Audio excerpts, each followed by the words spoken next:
Hey, welcome to my podcast. I'm Manina, and you are listening to an episode of Aspire Big, Inspire Bigger podcast.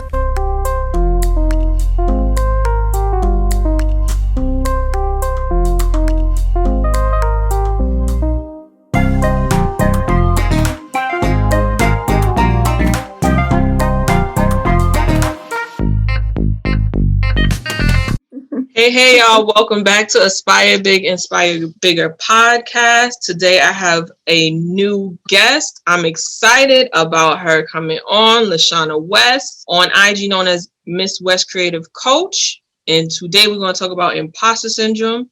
Lashana, thank you for coming to my podcast. You are very welcome. I'm excited to be here. Yeah, so usually when people come on, I just have them introduce themselves and tell me how you got to be Miss West Creative Coach.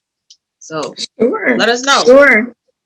Sure. So my name is Lashana West, as she said, aka Miss West Creative Coach. And basically, I have 19 years experience in the mental health field. My master's is in clinical counseling. My undergrad is in social service administration. I have another master's in family and youth services.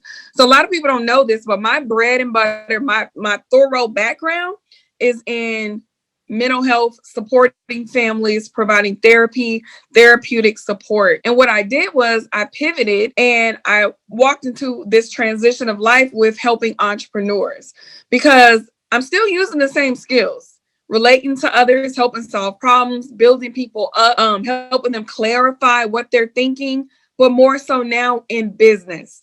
And so it's just really exciting to see that everything that I did in the past is not in vain. It actually helped to position me even more effectively in what I'm doing now. So that's how Miss West Creative Coach evolves. I am a creative, whether it's doing paint and sips, podcast sessions, working with my clients, doing merch, okay? Everything creative is me, from poetry to singing. I can do all of these things for the rest of my life. Period. I would never have to retire. And I know that might sound bad because we do need a break, but I think that if we could do what we love to where it doesn't seem like work, that's when we have truly won the game of life. Yes, that's what I don't ever want to retire either, as long as I'm in my purpose. If I'm not in my purpose, I'm counting the minutes down to retirement. Be like, right. Trying to find a way to retire already. So, but when you're in your purpose, it is something different. It's something that is never in the end. It's an assignment. It is an assignment that you have from before you were born, living in your purpose. So it's no reason, there is no retiring. There's no such thing. I'm sure you go on after life and you continue in whatever other realm we go to, however that works. So what made you get into mental health? Was it just an interest you had since a child? No, I would say past trauma and childhood and family dysfunction intrigued me into the mental health field. Originally, I wanted to be a nurse. I looked at the amount of money they made and said, oh, that's what I want to do. I started taking them science classes. Baby, I was like, nah. It was a disconnect. I didn't like science. I didn't like what they were talking about. And then I was like, a nurse dealing with blood and dealing with sick people. Nah, I'm good. So I immediately switched my major to human service, social services, and fell in love. Psychology, sociology, juvenile justice, community, ethics, compliance. I was in heaven. And immediately after that, I realized that I wanted to work specifically my niche. Back then, I didn't know that it was a niche. I wanted to work specifically with behavioral at-risk youth, kids with behavioral problems. Probably because myself, family members, we went through the struggle, right? And when you think about it, most kids who have behavioral problems, they didn't just wake up one day and said, I'm a baby kid. The foundation... No. Okay, the function of that is their upbringing, their lack of, the neglect, the trauma. That is what creates a youth with behavioral issues, right? And so I wanted to learn more about that, learn about the family systems, how that's connected and how it's distorted. And that's kind of how I got into the field. And would never have changed it. I'm even thinking about doing my PhD. Oh, that's a good thing to do. My friend has done her PhD, and she is specialized child psychology. She specializes with children who are autistic. She was actually one of the guests on my podcast, and Gotcha. she's like out of this Dope. world. She's so good. She's so good. But that PhD, man, is no joke. But there's something about it. I've seen a difference from before she got her PhD to after. It's just like so much knowledge and so much hands-on. It's so good. So if you're gonna do it, you should do it. Well, I'm definitely a lifelong learner. I don't think I'm going to rest without doing it. And it's not even for the title. I am hungry for knowledge, hungry for learning how to articulate my thoughts more effectively. I think I do pretty well, but I want to do it to a point to where it's higher level information. And so for me to even think that way, I have to already be on a certain mindset. Because some may be like, girl, you do communicate on higher level. But see, when you are aspiring to inspire bigger, there's no ceiling. There's no ceiling.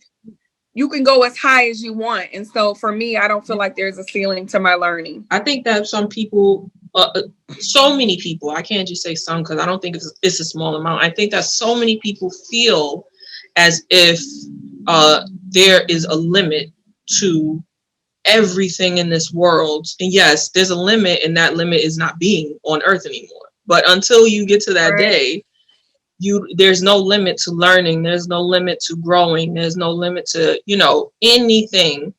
You can always do more, have more, give more.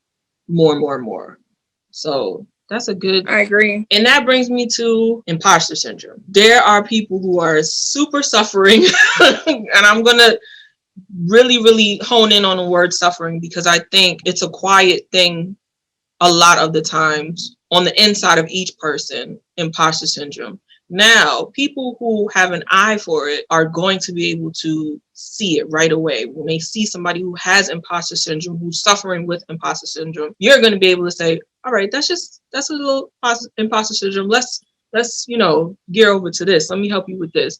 But what are some of the maybe 2 or 3 things that can let a person know, like, oh, I'm dealing with imposter syndrome right now. This is not really who I am or what's going on. I'm just dealing with that syndrome right now. Yeah. So great question. Some red flags or some warnings that you're struggling with imposter syndrome. Number 1 would be excessive and continuous negative thoughts. Like it could be something regular and you automatically are going to the negative. So let's say you apply for a job. I probably won't get it, but let me go ahead and apply. Or if I ask him on a date, I know he's gonna say no. When I join this group, they probably gonna be super negative, right? Number 2, the inner critic, the little inner critic in your head, always telling you negative things. Lashana, when you get on this podcast, you know you're gonna goof up. I don't even know why you said yes. Matter of fact, you should cancel. Don't launch that digital product because nobody's gonna buy it. Matter of fact, why would you even think you're good enough to even launch your product? What do you know? So that inner critic telling you negative things to where you don't even do, or when you do, you don't show up upbeat, bright, positive. It's more of a passive, more of a self-conscious like behavior. And so the third one is second guessing everything. As you guys just heard me say, what if? You don't need to. So you're not confident in your actions. You're second guessing yourself. And ultimately, you're not fully believing in yourself. You're questioning everything that you do to a point to where you either don't do it or you do it without fully showing up. You're dealing with these things. These are 3 top red flags. Excessive negative thoughts. Your inner critic is telling you you're not good enough to get what you want out of the situation before you even try. And then you're second guessing yourself. Even if you do try, you're second guessing yourself the whole time. What if this goes wrong? What if you just a lot of self-doubt?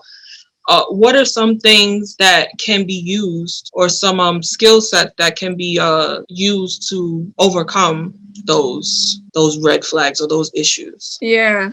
So some coping skills Because let me just let everyone know, imposter syndrome is not something that you just turn on and turn off. No one is exempt. I too struggle with it, and I'm an expert in it, right? I had a bit of it today to where I'm just assuming blank, right? And then those negative thoughts. And you have to stop yourself in the moment and you have to reframe your thoughts. But the first step is acknowledging, hey, Lashana, you're being super negative. Hey, Lashana, you're being pessimistic right now. Do you have proof of what you're assuming? Is there any evidence of what you're saying? Most times it is a no. And once you acknowledge and you clarify your thoughts, then you need to take accountability and do something about it. So you will reframe it.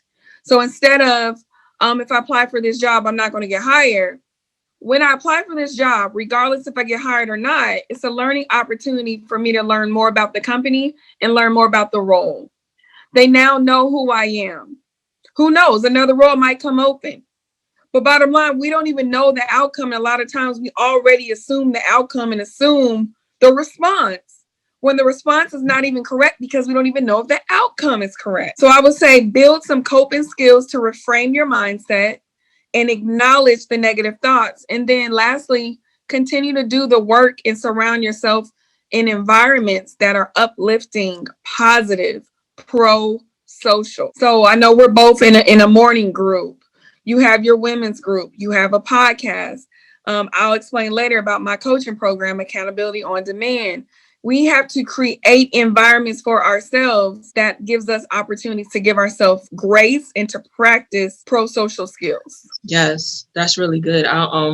Like you mentioned, the women's group, I have a group of women that we are in different phases within where we are, but, you know, there is a subtle undertone of imposter syndrome in us all, you know, and the most important thing is that we align ourselves with women who, or align ourselves with others who are striving for better and striving for more, because like you said, it gives you that cushion and that grace to try again. It's okay. Yeah. You know, and like you said, like that reframe of mind, people can tell you yes and bail on you, and people can tell you no and then come back around and say, you know what, I was having a bad day. I told you no, but I really do want to do this with you all for you.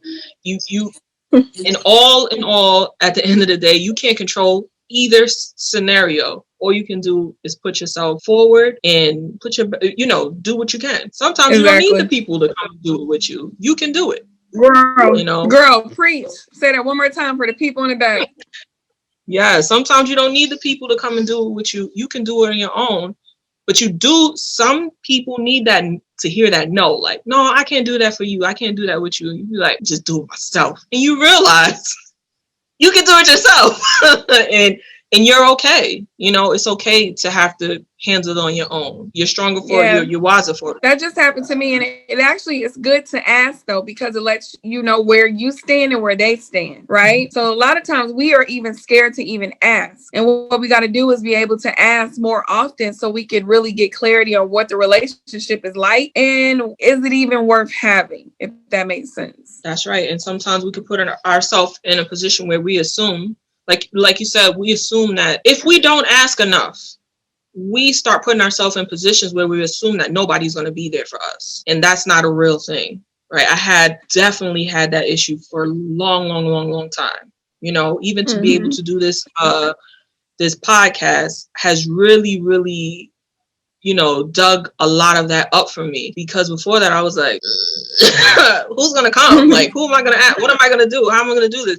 I'll just do it by myself. Like, no, but ask. Put yourself in a position where you can ask, where people want to do those things. And even if they say no, it's okay, you know? Yep. So it's interesting because I just created a framework to accountability. It's called the 4A+ framework: acknowledgement, awareness, activate, and ask. You have to acknowledge, you got to be aware, and then you activate it, meaning if I'm going to do something, but you also need to ask. That ask is continuous. Asking for help, asking for feedback, right? Oh, yeah. Because let's say we do this podcast. I'm really big on soliciting feedback. You might hear from me in a couple of days. Hey, how do you think it went? Hey, is there anything that I could have done differently? I'm never going to be to where I feel like I'm too much to even ask for feedback. That's where the real magic happens, because we're always growing. That's right. And that feedback, how do you think people with imposter syndrome handle feedback? Do you think it's something that it might be too touchy for them? I think every single person is able to handle feedback. I think it's about how the feedback is given, because I have created a strength in myself to where people have told me, wow, Lashana, when you give me feedback, I don't even know it's feedback because of how you present it. So if I say, hey, Mo, I really enjoyed being on the podcast. You rocked it out, girl. It was very insightful. I learned a lot. Maybe one thing that we could work on is blank. I pumped you up. I'm giving you feedback. And the way that I'm crafting the feedback, I'm cushioning it with so much sugar, and it's coming from a good place to where you be like, yeah, I feel that. Now, if I said, hey, Mo, thanks for having me on the podcast, but man, when we talked about this, that I wasn't feeling it. You may be open to it. Oh, Lashana, okay, thank you. Or you may be like, whatever. I don't know about that.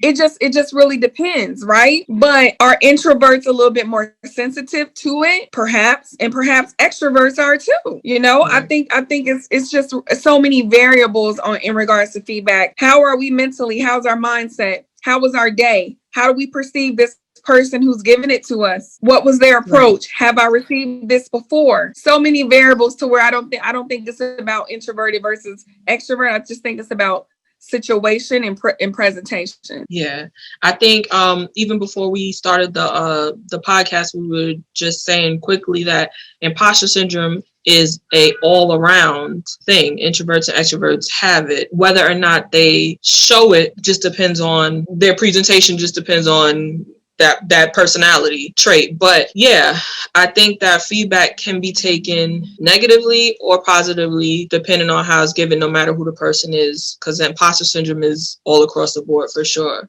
That you help me understand Universal. That for sure. All right, so we're coming down to the ending of the podcast. I have something called the introvert corner, because I'm a stark introvert and there are things that extroverts do that I will not be doing, and I am fine with that, because I am fine with learning through others' experiences. My mama told me that you don't have to follow after everybody. Everybody jumping off the bridge, you don't jump off the bridge too. Right. So sometimes extroverts are so adventurous that you'll jump off the bridge and they'll make it and they'll climb back up and tell you how it was. I want to listen to it. So in the introvert corner, I asked 3 introspective questions. I hope they're introspective, and maybe you can, give some insight on an extrovert's way of thinking of it, because I believe that you're an extrovert. You might be an introverted extrovert or extroverted introvert, but you got some extrovert in you that ain't got over. I'm both. I got a little bit of both, but definitely mostly extrovert, but introverted tendencies come out periodically. Okay, so believe it or not, I know you like, yeah, right. No, I mean, I believe it. I believe it because it is a thing. I think everybody has their moments where they just want to be quiet. I don't know any other way to put it, because an introverted or want to just be within, and that I just feel like that's such a regenerating feeling as an introvert. I don't know how that feels as an extrovert, but as an introvert, that's just home to me. So I'm sure I would hope everybody has at least a moment where they're like, just me and me. So I believe it. I believe it. Okay. So introvert corner, question number 1. You ready? Yep. Okay. Number 1, what or who is your biggest motivator? Biggest motivator, my mom. My mom is a recovering drug addict. She's been clean for about 15 years.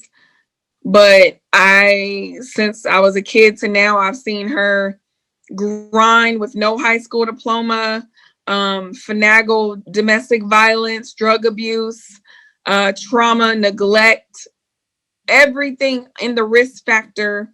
My mom has it, right? But she has had 2 kids, college educated, and really doing well, and came from nothing, was a parent at the age of 14 years old and doing amazingly well. So when I say like a book, a novel, a movie, that would be my mom. And I'm just so proud of her. And that's who I'm inspired by. That's good. I like that. I would say for me, it would be doing what I can to be better than who I am on a daily basis. That's my biggest motivator. I just always am yearning for the best out of me. And it might be fueled by just trying to make not only myself proud, but like my father proud or my mom proud, who she passed away when I was 12, but just to make them proud, you know, or to be half of who I feel they are on the inside of me, you know? So I think that's my biggest motivator. Wow. Okay. Very, very inspirational. Thank you. Thank you. All right. Number 2, what cause would you fight for? Child abuse and neglect. I really feel that every person started off as a child, and that is what creates them to be the human that they are, the adult that they are, right? And so a lot of us, grown women, grown men, with imposter syndrome, struggling with anxiety, depression, bipolarism, schizophrenia, the whole 9. I truly believe the root cause is their upbringing, their childhood, and their journey in the womb, outside of the womb, and just their journey as a child. And so a lot of this stuff, I'm not going to say can be stopped, but it can be alleviated and minimized if we could just focus on the parenting. That's good. I do believe a lot of those things are from childhood and even before, like you said, in the womb. And don't get me wrong, I'm not saying that somebody who had a perfect childhood, quote unquote, grew up with 2 parents in the home, perfect childhood, cannot end up being a person who struggles with mental health or a person who ends up having a rocky road to life. That's not what I'm saying. But what I'm saying is the indicators and the probability is higher when they have had trauma and a dysfunctional upbringing. Yeah, and I agree. I don't even think there's a such thing as a perfect upbringing. Like you said, there's no such thing as perfect in this world. And also, we all process life and process occurrences in our life a lot different. That's how you can have 5 kids, same parents, same upbringing, and all 5 of them have a different kind of crazy, a different kind of awesome to them. And you're like, are y'all related? So yeah, it's how we process things for sure. What cause I would fight for? I would fight for, like I said, my mother passed away when I was 12. I would fight for the children of parents who have suffered from cancer. My mother passed away from breast cancer, and it wasn't just a diagnosis, and sometimes people get diagnosed and like a couple months later they have passed on or something like that. My mother fought it for 4 years straight, but it was in between the years that a little girl and their mom are most needed with each other. So I was 8 until 12 when she passed. So the cause that I would fight for is for those children, just to give them a different foundation, whether their parent makes it or not. They need, I think that people really, really hone in on the person suffering or the person who survived. But those people, the caregivers of those people and the children of those people, is traumatizing. It's traumatizing. Yeah. It's something that you have to, deal with for a lifetime. So I would do that. Wow, that's deep. I love that. And you know what? I don't hear about many resources for the survivors and supports and all that. You know what I'm saying? So that's definitely a gap, Mo. Yeah, for sure. There's definitely going to be something coming up. Foundation one day. Let's go. That's right. 3rd one and last one. Describe your relationship with the world. Whoa. Yeah. Emotional roller coaster. Oh. Okay. With the world? Yep. I love roller coasters. I love theme parks. But once you get in it and you experience it, and there's twists and turns and there's different emotions, and some are good, some are bad. And then you're going up and you're scared. And then when you come down, it feels so good. Then you go around that loop-de-loop. And the reason why I'm saying that is because I like excitement. I like creativity, but also life is not easy. You're going to have relationships that fail. You're going to have dynamics that are weird, and you have to be vulnerable and love and parenting and being a woman, right? And being a wife soon to whoever that may be. I have no idea, but I know I'm going to be a wife. So that's why I say emotional roller coaster. Hey. That is my relationship with the world. I like that. And we got a song. Okay. See, that's funny. Emotional roller coaster. See, you already done said something that an extrovert would say in the intro, because I'm not getting on the roller coaster. When you said it, I was like, that sounds crazy. That sounds frightening. A roller coaster? Yeah. I hold the bags. You know, what I do on the trip is fry the chicken so we can have a little snack on the way. And I hold the bags at the bottom of the roller coaster. Don't talk about chicken. I'm hungry.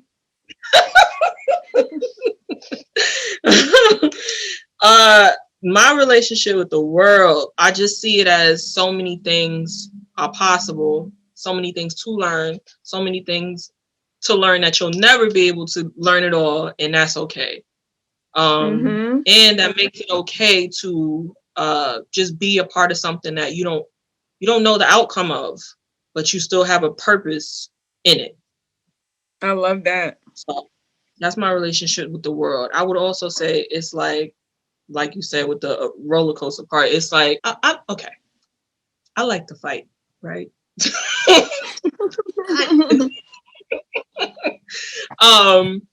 I did mixed martial arts for yeah, you know, sometimes that's the way it happens. You be quiet and then you be tired of people talking and you just gotta no, but I did mixed martial arts. Yeah, no, yeah. I mean, I'm a little bit too old for it now, but yeah.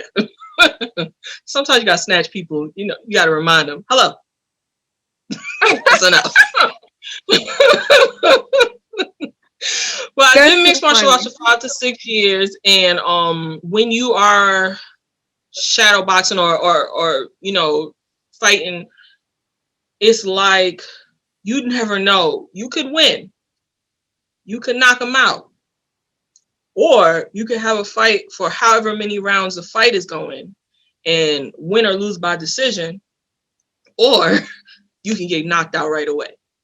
You never know. It's about building your skill and being okay with the outcome no matter what it is. And no matter how good you get, still being okay with maybe getting knocked out the first round. Getting back up, training again, and have yourself another fight. That's the other way my relationship is with the world. Sometimes you win, sometimes you lose, sometimes it's decided. Sometimes you have a draw. It's all right. You know, you're in it. You're in it. Yep. I love that. Yeah. So I want to thank you for joining me here on the Aspire Big, Inspire Bigger podcast. I want you to let everybody know where they can find you and what you got going on. How can you help the people? How are you touching the people? Yes. So first of all, thank you. This was very enlightful and insightful. I appreciate the invites. You can find me on all things at Miss West Creative Coach. I have a BAE group. It's called BAE, and it stands for Balance Above Everything. That's a female entrepreneurial community where we focus on balancing community, life, and business. So join the Facebook group, just type in Balance Above Everything. And then if you are an aspiring or an entrepreneur who needs some support, some business coaching, and some mindset shift, then you want to tap into Accountability on Demand and join the AOD crew. Mo is a part of that, and we're so excited for her to be in there sharing her gifts. And we want to welcome you. That's for men and women. And I'll make sure that you have the link, Mo, for that information as well. Yes, for sure. All right. So, and you also have a retreat, a BAE retreat. Yes, thank you for sharing that. BAE retreat's coming up November 7th and 8th. I have the link for that as well. It's going to be a 2-day virtual event, so you could be at the comfort of your home, have fun, kick back, engage with other like-minded women. We're going to do self-care breakouts. We're going to have some dynamic speakers, and we want to know about you. So there's going to be some times for you to share as well what you have going on. And then lastly, Self-Care Sunday, the last Sunday of the month. So it will be October 25th, free event to the community. And that's going to be a whole vibe. It's our last one for 2020. So make sure to tap in. I will have the link for that as well. Girl, I'll be forgetting about all the great things that I have going on, because for me, it's normal. Girl, for me, it's normal. So it's just like another day in the neighborhood. But I need to remember, everybody doesn't know me, and I need to share consistently. Look at me teaching and preaching to myself. That's right, but that's all right. That's what accountability is for, because I know you got things going on, and what I know, I will make sure I help you remember. I remind you for sure. Thank you. We will see you on the internets and the interwebs, and at the retreat. At come on, be part of the Bay group. The AOD crew is nothing but greatness going on in there. And if you want to be great, and if you are great and you like to continue to be great, be a part of it. That's all I have to say about that. All right. So y'all remember, aspire big so that you can inspire bigger, and be sure to tap into the truth of who you are and what you're here for. And that will overcome all odds, no matter what they are. No matter the emotional roller coaster or the fight that you got, sometimes you got to snatch them up. I'm telling you, I'm an advocate for snatching them. Sometimes all right, that's neither here nor there. No matter what you got to do, you can do it, and find yourself a group of people who care about themselves, and they will be able to care about you as you would care about them, and y'all will be able to thrive. All right, I love it. Later, y'all.